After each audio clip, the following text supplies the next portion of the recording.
Okay. Hi everyone, my name is Whittaker or Alex, and I'm so excited to be here in the vault on the Black Womanist.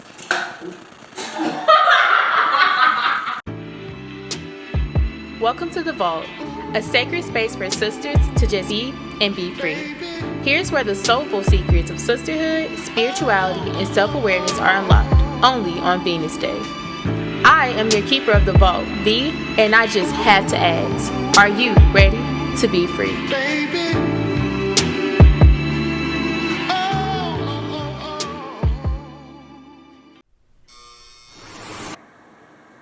Welcome back to the Venusian Vault. I'm your absolute favorite Venusian Vee, and I already know y'all are ready to be free. Otherwise, you wouldn't be looking at me and my best friend right now. So. But I am elated to introduce a very, very important Venusian into the vault for our first episode of our VIV series. So I'm excited to present to you Alexis Whittaker, who is not only my best friend, but is an activist, a spiritualist, and a humanitarian, and on her way to being a profound journalist. But I won't speak too much. Lex, I want you to introduce yourself and tell the audience how our sisterhood came to be. Hi y'all, my name is Alexis Whittaker or Alex. I'm super excited to be here in the vault today. Y'all got a good one for real. How did our sisterhood come into play? Divine. That's all I gotta say. We met before we met literally before classes even started, and we just hit it off right away. Same interests, same passions, same hobbies. We just got along super great, and the friendship has just continued to grow and has continued to flourish as the years have gone on. And just super glad to be able to call you a spiritual sister of mine. Don't make me cry. Thank you. No, it's mutual. Like, our friendship came to be at the very beginning of college. Like, we call it SOAR Week. Mm-hmm. And so it came to be the first day of freshman orientation. And I realized that we had similar dreams, values, perspectives. And we agreed a lot about how we wanted to advocate for different things within the world that were taboo to other people, but that were passions for us. And so my friendship with Alex is a big reason why the podcast exists today, but it's because throughout a critical point in my life and through my growth and development, Alex encouraged me to be myself. She encouraged me to embrace those taboo topics and beliefs and to speak up about them. And so without her, the vault, honestly, I wouldn't have even had the confidence to dream a dream such as the vault. So, you know, I had to start off sipping. I feel like you're giving me a bit too much credit here. You still play a role. Okay, I'll take that. You gotta give flowers while they're, still alive. I respect that. Yeah.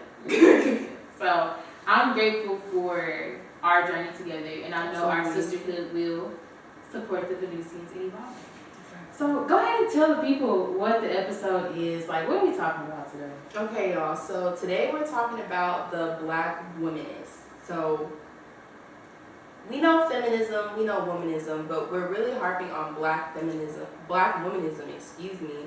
because Black women deserve to be able to have their own self-identity, their own passions, their own goals, their own visions for themselves. And it's just so important, I think, especially as we are 22 years old, very young women, just establishing ourselves in this world, just offering some sort of advice to other women out there who may be on the same or similar path in establishing who they are or who they see themselves being in the future.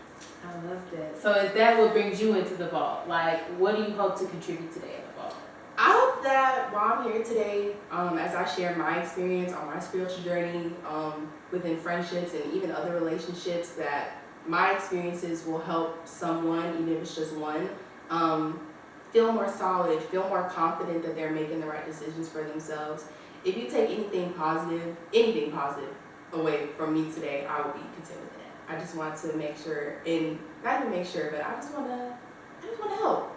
That's just the type of person I am. I love it. Well, I know the Venusians are glad to have you here. I know they are, because I am. Okay, so can you share with us how you came to know yourself as a spiritualist and humanitarian? I'll say I've been a humanitarian for as long as I can remember. I've always have strongly believed that humans as a whole have the right and should have the right to that autonomy to choose the path that you want in life, whether that be career, family, spiritual. You have the right to decide how you want to live this life. And I think that that's so important. Spiritually, I started my journey sophomore year of undergrad. It started off as a self-love journey, just showing myself more grace, showing myself more love, dedicating more time to myself, intentionally dedicating more time to myself. And that then 2 years or so down the line turned into spirituality and how I practice my faith. Okay. So how has embracing spirituality impacted your understanding of yourself and how you show up in the world as a Black woman? Confidence. So prior to my spiritual journey, I will be so transparent. I was not confident. I really wasn't sure of myself. I didn't really know my place, and even though now I'm still growing into myself, but 2, 3, 4 years ago, I did not know what it was that I was good at. Like, I was just really trying to discover myself. And so just coming into my spiritual journey and my spirituality really helped me kind of flush that out, because it was kind of trying to figure out, okay, what do I like? What don't I like? What are my boundaries?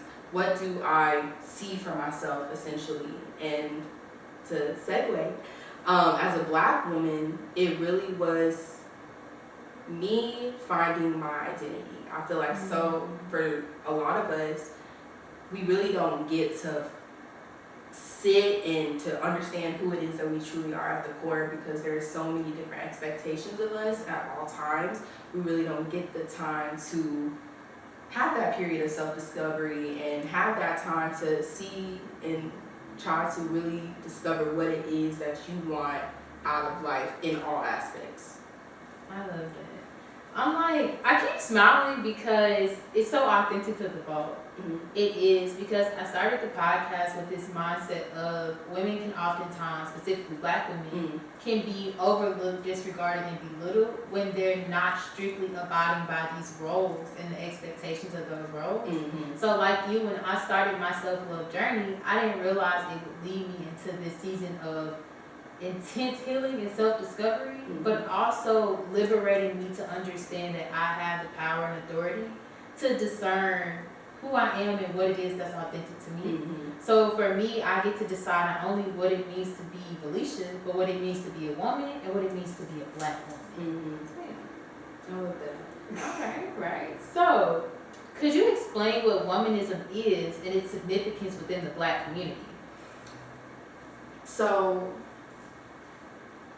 Black women have always been, and honestly will probably continue to be, the ones who are supporting for everyone in the family. You know, their mothers, they're entrepreneurs, they're workers, Black women are just so multifaceted. And so I feel like the idea of womanism and Black womanism specifically is allowing women, Black women, to decide what it is that they want to contribute, not only to their families but to their communities as a whole. I think that those heavy expectations that are placed on us from a really, really young age play a part in a lot of the things that we decide to do with our futures. There's just a lot of pressures, not only familial but societal as well. And so being able to embrace yourself, your autonomy, what you believe is the path for you in whatever way that may be, because it's different for everybody. So how does womanism differ from feminism? I feel feminism and womanism differ because feminism, in my perception, when I think about feminism, I really think about the feminism movement, which was really focused on giving women the right to vote and giving women the right to work and just, really evolving on the rights of women. However, Black women were really excluded from that. So I feel like when we talk about feminism, inherently, Black women are excluded. And so womanism and Black womanism in particular really highlights the plight of the Black woman and what the Black woman faces, and really harping on the fact that Black women are constantly belittled, as we mentioned, are constantly belittled, are looked down at, are, you know, discarded for a multitude of reasons. But it's so important that womanism, and I guess you can also kind of say individualism as well, they kind of intersect to really have that self-identity. I agree. I did research before the episode because I was like, okay, we know feminism because of the feminist movement, but what exactly is womanism? And I found that womanism kind of focuses on women of color, specifically Black women, and how the evolution of those women in a variety of holistic contexts, like their mental, their physical, their emotional, their financial, not only elevates them, but it elevates their homes and their communities as a whole. And so I've always had this passion for Black women and girls, not just because I'm a Black woman who was once a Black girl, but because I understand that when you have a Black woman who is healthy, who is supported, who is strongly rooted in her identity, as you stated, it not only supports her, it supports her community in being greater. So I'm not saying we're the only people that contribute to the greatness of the Black community, but womanism isn't just about we want rights as Black women, it's we want to be well, we want to have resources, we want to have access, because it does not just benefit us, it benefits our community as a whole. And that's why I'm so receptive to the concept of womanism, because it's inclusive of how our community is one. Yeah, I like that. Okay, so we'll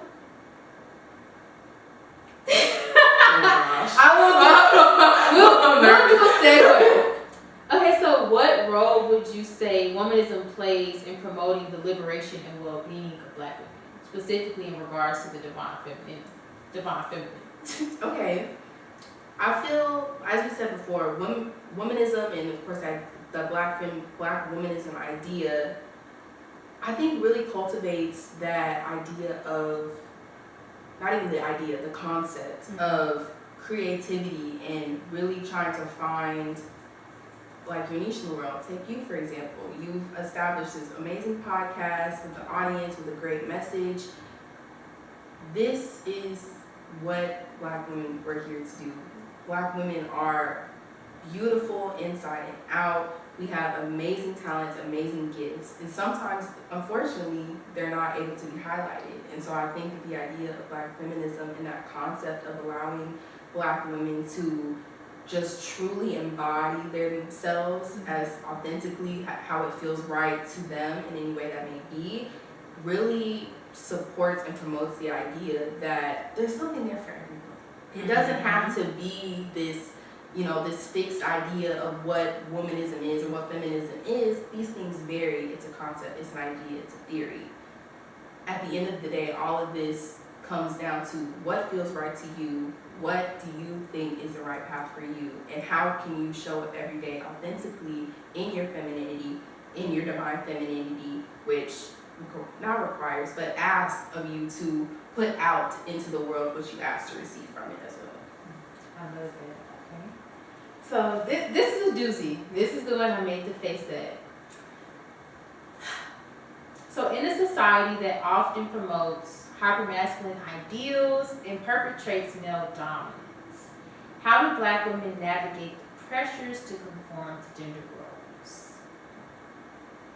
Because you talked about embracing and expressing their femininity and being authentic in our pursuits of the lives that feel, of course, true to us, but how do we navigate that in a world that consistently gives us the message that we should or have to conform, because that's what makes us feminine. That's what women do. First, I'll say it's not easy. It's really not. This is honestly something that I still am working through and struggling with in my daily life, because it's real. You know, we do live in a world where in a hyper-masculine world where we have to conform to a certain path or a certain way of thinking or a certain way of doing things because they said so. And to embody the idea of Black womanism is honestly to go directly against that. So we're talking about two ideas that really kind of contradict each other.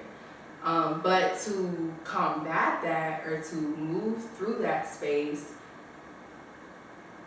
honestly, it's a testament of willpower, which I really don't want to say, but in reality, that's kind of what it is. I think that no matter what, there's going to be pushback. There's going to be people who don't agree with you, or people who don't agree with what you're doing, or people who have something to say, because that's just, frankly, the world that we live in. Everyone has an opinion, which of course, it's okay, but everyone has an opinion. And with you pursuing a path that is authentic to you, pursuing a path that feels right to you, you're gonna get you're probably gonna get hit with some strays. But I think that if you are able to not let the opinions or the feelings of people who, like you said, embody that hyper masculine ideals or those projections, not to let that stray you away from the path, but to use it as ammunition, to use it as leverage. Okay, so they said that I have to work 2, 3, 4, 5 jobs to bring home all this for my family while, I'm raising 2, 3 kids. Like, challenge what they're telling you. Don't take it for what it presents itself to be. Make it fit for you. Because that's all this is. Everyone is weaving and knitting and creating their reality for themselves. You're making the way for yourself. So don't let the patriarchy and the idea that you have to, feminism is a specific, womanism and feminism, because they, in this way, kind of go hand femininity in a way they do kind of all go hand in hand, put a specific idea onto you, because that's just not realistic. But use it to kind of move through it. I kind of see it as like a waving river. Like it's not linear. You kind of gotta flow with it. And that's some job. I like that. Okay, I like it. I think I love how you focus more so on using it as a tool of empowerment. Like, yes, our society may have these ideas of this box and what it looks like to be feminine or to be a woman or to be a girl.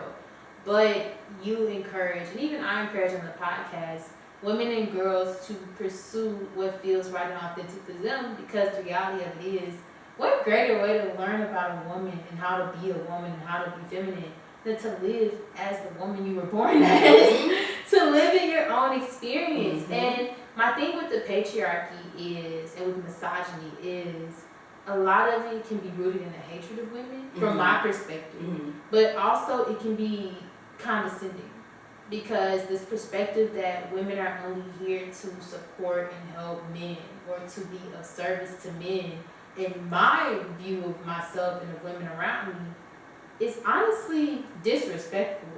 Because like you said earlier, we have all these talents and gifts to contribute to the world, and we're not trying to compete with men or to belittle men in any way. We merely want to be liberated in the way that we have access to the resources we need to be our highest selves, to be the purest expression of what feels right to us.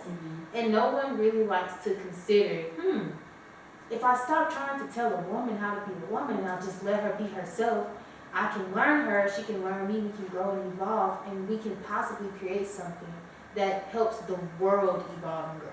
Because even those minor contributions make a difference. So my issue with having conversations about hypermasculinity and the patriarchy is, I don't believe that men should be telling women how to be feminine and what a woman should do. Some of those traditional values and beliefs are important. And we can see, like you said earlier, how culturally and historically it does support our community. However, in a new day and age, with new rights and new access, why not come together to create a new harmonious way to move through life together? And I think that requires respecting women's rights to be women. So I feel you on that one. No, I definitely agree. I think that the idea that, because I want to focus on one little point that you said, that the idea that men are telling women how to be feminine, I often think about how that is just such a dangerous concept. I think I'm a person I'm one of the ones who's masculine, feminine energy. I think that everyone has a balance of both, but like I said, it's a healthy balance. With any access of anything, there's potential for detriment. And so I think that especially when we're talking about the patriarchy and how women are treated, we kind of see the effects of that. We live in this excessively masculine society, but the feminine energy or the creative is not encouraged, supported, uplifted. It's stifled. Exactly. And so I just think that that's just kind of a point that I wanted to highlight a little bit more, because you did hit on it, but I just think that it's so important that we do talk about how there is a healthy balance to everything. I like that. So you're telling us about the importance of not only acknowledging those roles in the world, but having a balance between, okay, I'm navigating this masculine world, but my inner feminine is my God, and that is my truth. So what, if any, spiritual insights or practices can you share that you find or believe will help Black women reclaim their femininity? And I'll add, it must be something that can help to resist the harmful effects of patriarchal norms. Because you did just mention that, how harmful it can be. I think, and I'll use a personal example. When I'm moving through spaces where, when I'll say like male-dominated spaces, I tend to use it in a way not as masking, but as a way to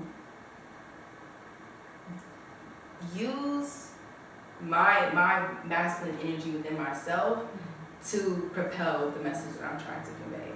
So there was a quote that said, no one listens to people who aren't an expert in their field, or like no one listens to anybody who doesn't have knowledge about what they're talking about. So when you're in a space and you're surrounded by this hypermasculine energy, or it's just the patriarchy in and of itself, using basically what was instilled in us from when we were young as a tool. So that idea that you gotta hustle and you gotta grind and you gotta, do all these things to make it work for yourself, use it to navigate those spaces. All of the things that we were taught are not all inherently bad. I think that that's one of the things that I've really, really learned, is that everything is not bad. Some things I kind of weave in through my practice. Some people may not like it, but it's personal to me. I kind of use it to my benefit. What things have I learned in these 22 years of life that I'm now challenging? How can these things help me? Like people talk about negative attributes of yourself or negative representations of yourself. Sometimes those negative representations are actually going to get you to where you want to go. Like the shadow. Yes. Yes. The parts we don't want to yes. face about ourselves. Yes. Yeah, they can be our greatest superpower in navigating ththose dark spaces. I'll call them dark spaces. Yes, and that's exactly what it is. Using the things that you once thought were negative or, I don't like the word, but shameful parts of yourself, using those to get to where you want to go. There's nothing bad about using parts of yourself. It's you. You may not favor it, you may not like those parts of yourself, but it's okay to acknowledge that. I talk about that all the time. There may be some things in your life that you're trying to work on or that you're trying to overcome, but that doesn't mean that it's bad, or that doesn't mean broken. Yes, it doesn't mean that you can't acknowledge it or that you're supposed to brush it off, use those. If it's something that can help further you, as long as it's not bringing harm to anyone else or yourself, I see no problem. So an example would you say would be someone who is, I don't know, really great at, I'll take it a step. Someone who's really great at dancing. Mm-hmm. They really love ballet, they may like pole dancing, but they've been taught to feel that that's shameful. When they're navigating the dance world, maybe they will conform to the expectations of that world instead of embodying how they feel about dance. Mm-hmm. Your recommendation would be to let that side of you that you've been taught to shun or neglect because of other people's expectations, let that be your gift, let that shine, let that be what helps you navigate that space. Put your confidence and your faith in that gift, in that beauty. Okay. Exactly. I think, and I've seen it myself. I feel like the concept of trends and the idea of trends. Mm-hmm. People do certain things and they're bullied for it. They're bullied, like, you know, whether that be cyberbullying or like in person talking down on someone. People get, you know, people every day get feedback from showing up as their authentic selves. But then we fast forward and all of a sudden this concept or this idea or this way of thinking or this way of moving through life is now popularized. Everybody's doing it. Mm-hmm. So I'm such a big advocate on be authentic to yourself because you never know. Like it could be the biggest thing the next day. Or like you said, like the way that you choose to show up in the dance world, the way that you choose to embody your creativity through dance, maybe it's unconventional, but maybe the way that you embody dance, someone comes into your studio and they love the way that you just put your own spin on the routine and now you're front row at somebody's performance. Like, I just think that being unique is just that, to be unique, to stand out, to be different from the rest. I don't think that you should be hiding those parts of yourself because that can be the very thing that gets you to the next stage in life that you're trying to be, or even further. It breaks barriers within ourselves, within our experience, but also within like those patriarchal restrictions. Mm-hmm. You cannot push those norms. You cannot test those limits if you are not being authentic to not only your loving parts of yourself, but like you said, the parts of yourself you may not like and enjoy. Mm-hmm. It's all about integration, embracing the fullness and wholeness of who you are, and showing up confidently in that. Absolutely. I agree. Okay, good. All right. So, how does spirituality intersect with Black womanism, and what unique perspectives or practices does it offer? I would say that Black women are the most spiritual beings. So I feel like just by default, Black women and spirituality go hand in hand. Now, whatever way that practice may be, again, it varies from person to person. But I think that, and in my journey, my spirituality has not only changed the way that I show up in my own personal life, but within the way that I see myself. You know, like as a Black woman, as Alexis Whittaker, and as a Black woman, who am I? And my spirituality helped me form that sense of identity. Because I feel like, I believe that I just can't help but just say again, like Black women are just so multifaceted. Yeah. And I just think that spirituality in itself allows you to explore the parts of yourself that you maybe were scared to explore before, or the parts of you that you thought were just so horrible that you had to, lock them in the closet, or the parts of you that you didn't really want to tell people about because you were embarrassed, or the things you like that maybe aren't as, conventional. All of these things I feel play a part.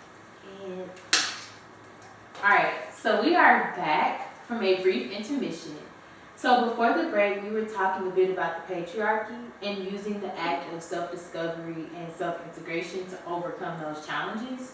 So now I want to talk a bit about how spirituality intersects with womanism and what unique perspectives or practices can women use to help grow in their freedom and femininity through the intersection of that? So, first off, I'll say accepting your shadow, I honestly think is probably one of the most important parts of spirituality, at least in my journey in itself. So many times we shame that part of ourselves, or we hide it, or we feel like, oh, because I don't like this part of myself, that means that it's bad, and I have to work to get rid of it, when it's really quite the opposite.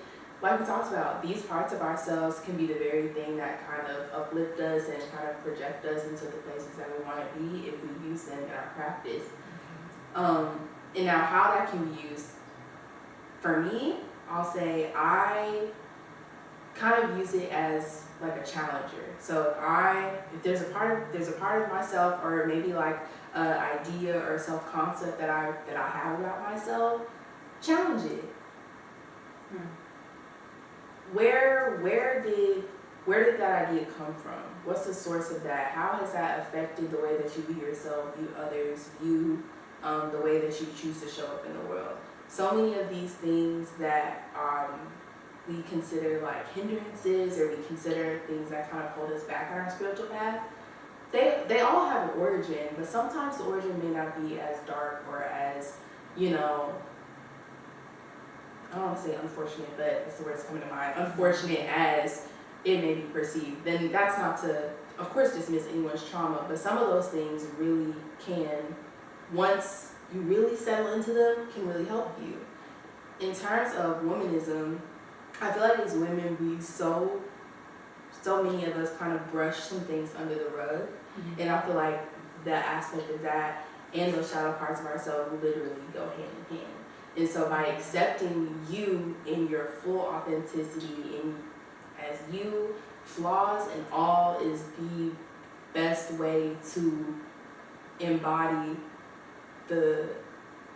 yourself, and not only your highest self, but in the image of the best version of you, whoever she may be.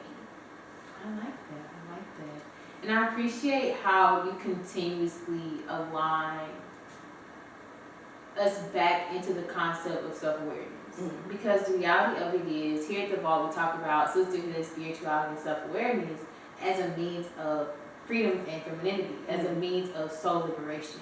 So when I think about the intersection between spirituality and Black womanism, or womanism in general, I honestly think of the fact that through being able to identify within ourselves and our communities what serves us and what doesn't, or where these negative perceptions or stereotypes lie, being able to sift through those and figure out what works and doesn't gives us the opportunity to rewrite the narrative. Rewrite the narrative of who we are and where we want to go, but also on behalf of Black people as a whole. Because oftentimes our perception of our community is rooted in the society, in the patriarchy, in these misogynistic perspectives, even systemic oppression. So going through and figuring out what is the root of these beliefs that we hold about ourselves and our culture can really help us understand how we can redefine what it means to not only be Black and a woman, but what it means to be a Black woman and what it means to be a part of our culture. It could really be seen as like a form of self-control, self-dedication, because by intentionally deciding to not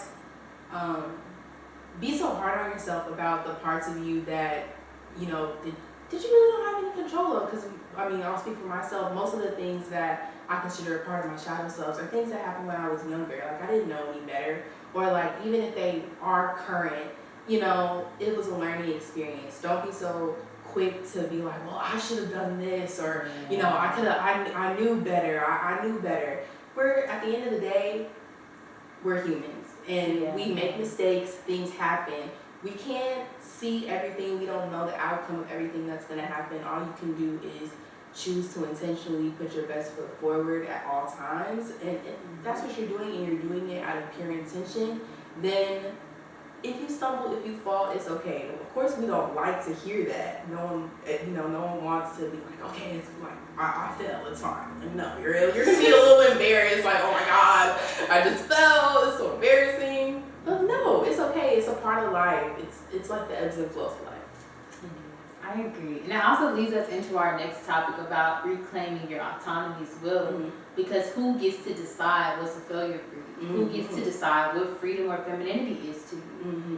At the end of the day, you are the author of your story. Mm-hmm. And so when we're talking about this concept of embodying your authenticity, embodying what being a woman looks and feels like for you, it is important to accept that not all of our sides we're going to just fully be all googly-eyed in love with, but it's the beauty in knowing that through loving yourself is an act of rebellion. Self-love is a revolutionary act, and it's so healing to know that regardless of where my choices lead me, or regardless of whether I conform to these beliefs of other people or I decide to go out and find my own way, at the end of the day, I still have the final say in my life. I still have a choice. And that's what I believe defines honestly freedom. Having the choice, liberation, having a choice, having access, but granting yourself the ability to say at the end of the day, I can choose. End of the day, I make the decision. And that's the beauty of, honestly, going back to the conversation about the patriarchy. Understanding that regardless of the narrative that's been painted in books, in laws, all across the media, in songs, in movies, even in like intergenerational trauma, regardless of the narratives that have been painted around Black women and the stereotypes we come back, at the end of the day, no one can take our power from us. No one can take that autonomy from us. Absolutely. Oh, that answers that question. Okay, so honestly, we literally just jumped to question 7. So, I'm going to even ask the question, how does this all correlate to sisterhood and building solidarity amongst Black women? I'll say that Black women, you're so powerful. I have to say that. You're so powerful. Black women have the absolute ability to do anything and everything. Black women are so multifaceted. There's no one type. And I guess you could say this about everybody, but I'm specifically talking to Black women right now. You have the ability to do anything you set your mind to. And specifically when it comes to sisterhood and spirituality, it's so important to have Black women who you can go to share ideas, share perspectives, share opinions, share different practices. I think that it's so important to share knowledge with each other because we all have different life experiences, whether, different, growing up in different household dynamics, going to different schooling backgrounds, different career fields. There's so many different areas, there's so many areas that diversify us as Black women.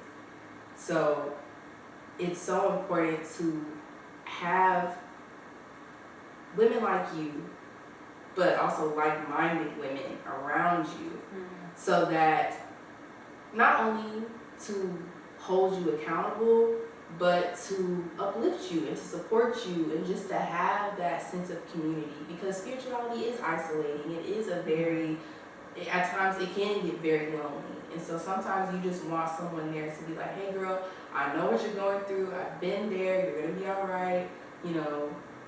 And kind of extend a helping hand or a lending hand, or even just someone to be like, if you need me, you can call me. I agree though, like, even in my own personal experiences with you and my other friends, sisterhood can be so healing because sometimes you're going through your spiritual journey and you will feel crazy. You will, but having people who, like you said, hold you accountable to the standard you set for yourself, to you having that integrity, but also reminding you of your resilience and strength and creativity, it keeps you going. But through our sisterhoods, we can consciously create systems and experiences, and really anything that can make a difference long term. And I think the most beautiful thing about it is you have a space not only that you're open to holding for others, but that you're also always welcome. It is always open to you to be vulnerable, to be authentic, and all that it requires from you is pure and true intentions of yourself and others. everybody needs a judgment-free space like that. Mhm. Not just Black women, but people in general. Mhm. However, when you see Black women come together in solidarity, it doesn't just benefit us. It benefits our babes, our children, our siblings. It benefits our pets.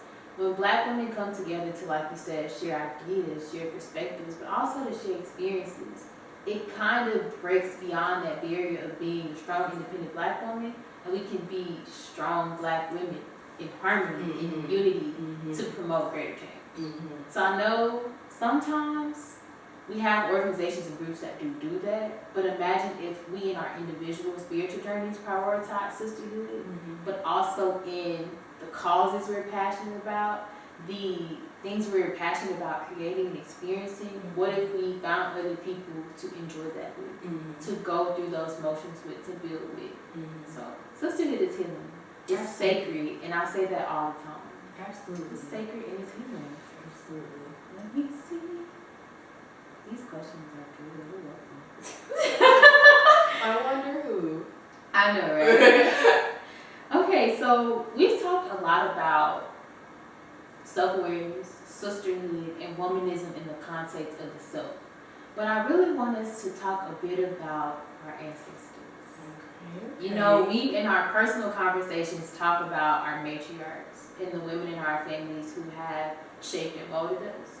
And I personally, I think I told you this earlier, I come from a long line of sisters who have consistently engraved in me how powerful sisterhood is.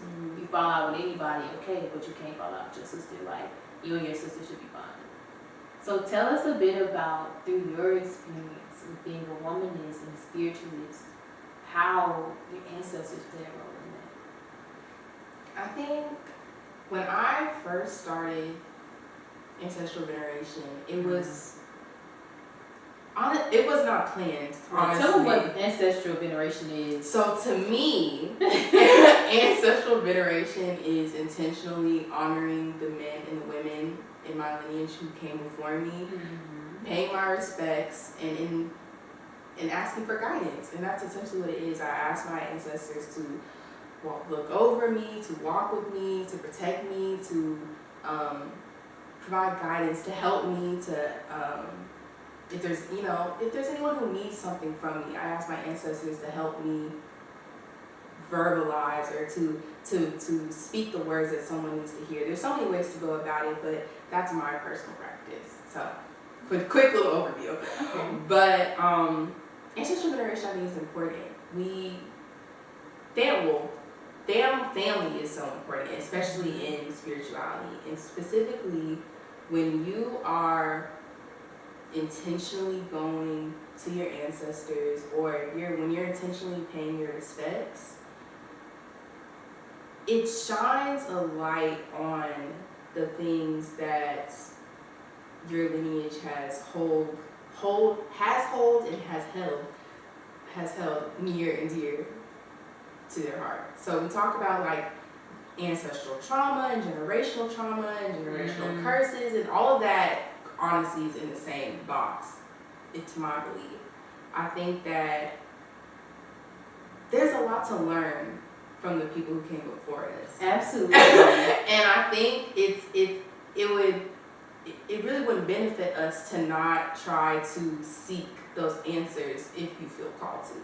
If you feel called to say, hey, there's some things that I really want to learn more about, the women in my family, or how the father figures in my family historically have had impacts on women in my life. These are all things that maybe aren't topics that are commonly talked about within families, but they're so important because they play such a large role in the way that individuals in a family show up. I like to say history repeats itself in every single aspect. So I think that by you intentionally seeking out answers and intentionally trying to figure out, hey, what's something that that my family experiences that we struggle with? Is there something that we can be working on, not only individually, but as a whole? I like that.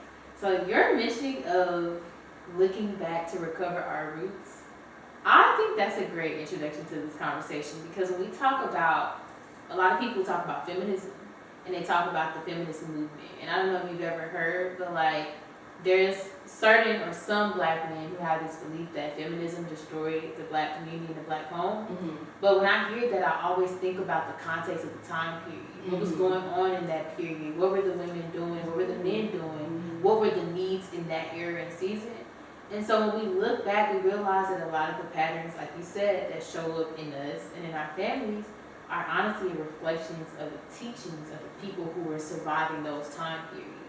So when we're talking about womanism versus feminism, feminism did what it needed to do when it needed to do it. But when I think of womanism, I think of, there was a magazine called, a newspaper called The Woman's Era. And it was written by black women. And so the context of it was rooted in womanism and the fact that they wanted to create a platform where they can share knowledge and experiences, traditions, recipes, and all these pieces of information that not only benefited them, but benefited their homes. It was a way to unite black women on behalf of the diaspora. So when we talk about matriarchal lineage, the women who came before us really fought and paved the way for us to be who we are today. So the idea of us conforming to these gender norms or standards kind of disregards what they experienced. It disregards the very fact that what they fought for we have access to now. So what are we going to do with this new level of freedom? What are we going to do with this new level of liberation? Makes sense? Makes a lot of sense. And I also think like, talk to the women in your family now. Yes, Talk to them now. Get to know them. There are so many times I'm like, man, I wish I could have asked so-and-so about this before they were gone, or I wish I could have asked so-and-so this, because there's so many times I'll ask a question or I'll wonder, and sometimes my mom doesn't always have the answer, or like other women in our family don't always have the answer. And so I think like while you have access to the resources, use them. Talk to these women. Talk to even if they're not women specifically in your family, talk to the women who you hold close, near, and dear to your heart, because they're also going to have that same insight, if not the exact insight, similar insight that can help you in your journey. And that's the point of this whole conversation. Understanding that women are meant to come to, I'm not going to say men, but I would hope and inspire women to come together and unite in a way that we can educate and empower each other. Because women can teach us more about femininity and being women than I believe any man ever could. That may be controversial to some people. I don't believe that's controversial. A woman can tell me more about my menstrual cycle than a man can tell me about my menstrual cycle, because she lives through it. She can tell me more about menopause, motherhood, and childbirth than a man ever could, because she's lived through it. So it's so important to connect with our ancestors, living and evolved, in order to get a better context of who we are at our source, who we are at our core, and how powerful we are. My grandmother says all the time, like, you come from a line of strong black women. She reminds me that all the time.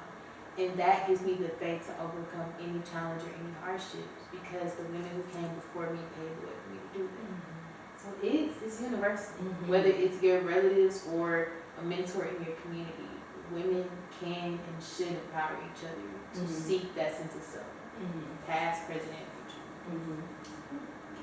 Can I ask you a question? Oh Lord. How do you practice your ancestral veneration, and how do you pay your respects to the women who came before you in your life? That goes with the next question. Okay, perfect. It says, how can embracing one's spiritual heritage contribute to personal growth and empowerment, particularly within the context of black women? So, this is a bit deep, because I don't really talk about this stuff on the podcast, but I am big on talking to my ancestors. My grandmother, both of my grandmothers are still living through the grace of God, so I call and ask them questions. I'm very interested in who they are, who they were, and what life was like when they were in certain spaces. I like to ask them what they thought or didn't think. But when it comes to my ancestors who have passed on, I talk to them. I talk to them. I ask questions. I seek guidance. sometimes when I'm led, I leave offerings. I actually have an altar specifically for my grandfather. It's in like the living room of my mom's house. And I find that in moments where I'm experiencing grief or sadness, I'll walk by there and I will feel this instant liberation. Mm-hmm. It's like I will automatically know that regardless, I'm not walking by myself. Mm-hmm. And so I, in the past, did not appreciate my heritage. I did not appreciate where I came from.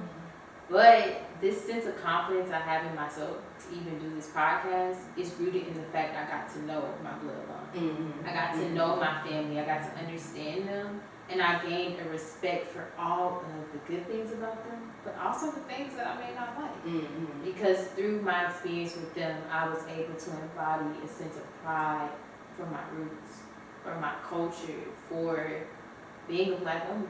And so in the context of womanism, through embracing my heritage, beyond just my family here on this soil, but even going back to like, you know how I am about the African diaspora, taking it way back in history, it makes me realize that women can be leaders, that women are creators, that women are powerful.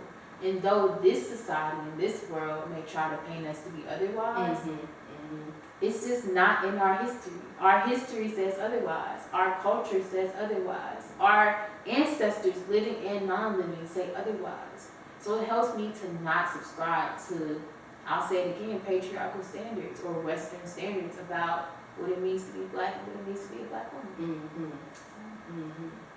Asking me questions in the phone. I was very curious because I know that we talk about these things like in our own daily lives. So I was just very curious. Coming into the vault with questions for the Venusian. We love to see you. 2,000 years later. Sis, it's time to close the vault. This is the vault after hours. It's time to close the vault. But I appreciate you for your wisdom, for sharing your experiences, for also being true and authentic to who you are, and for holding space for other women to learn and evolve through your sharing of your experiences. So continue to embody your truth. Continue to take the same guidance that you have given to me and all these beautiful communities, and know that you are a VIP. I'm honored. Thank you. All right, thank y'all for tuning into the vault. I would like to say I am madly in love with all of you listeners. I hope you all have a phenomenal Womenist Day. And remember that you are the key, so don't be free, be freer. Tune in 2 more Venus days here at the vault for the Felicia Rhodes experience. You love to see it, honestly. I gotta do the clacker. Ooh. Oh, well, I have to do the clacker. Oh, do it together. Okay. You close me this one. All right. Yeah.